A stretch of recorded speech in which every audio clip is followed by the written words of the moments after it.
2024 онд төрийн өмчит компаниуд нийт 1,80 төгрөгийн 1555 зөрчилтэй гүйлгээ хийсэн нь аудитын шалгалтаар илэрчээ. Үүнээс 1.3 тэрбум төгрөгийн 220 зөрчилд төлбөрийн акт тогтоож 750.1 тэрбум төгрөгийн 600 зөрчлийг арилгах, таслан зогсоох шаардлагыг үндэсний аудитын газраас тавьжээ. Гэвч одоогоор дээрх зөрчлөө арилгасан төрийн өмчит компаниуд цөөхөн байна. Үүнээс гадна төрийн өмчит компаниуд үндсэн чиг үүрэгтэйгээ холбоогүй нийгмийн төсөл арга хэмжээг санхүүжүүлдэг жишг тогтсныг эргэж харах цаг болжээ. Мөн төрийн өмчит компаниудын дарга нарын томилгоо улс төрчсөн нь ашигтай ажиллах боломжийг алдагдуулахаас гадна алдагдaltaй ажилласан төрийн өмчит компани удирдлагууд 971.9 сая төгрөгийн урамшуулал авсан гэж үндэсний аудитын газраас дүгнээд байна.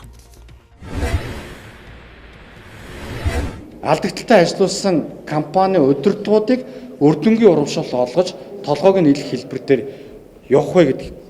Энэ асуултыг бид нар улсын хурал дээр бол авч хэлцгээс өөр аргагүй хэлбэрт бас орж байгаа гэдгийг та бүхэндээ хэлье. Хувийн хвшлийнхэнтэй маш бага оромтойгоор маш бага бүтэц зохион байгуулалтаар илүү үр ашигтай худалдаа авалт гээд ашигтай ажил болоод байхад адилхан төрийн өмчит компани алдагдaltaй ажилладаг.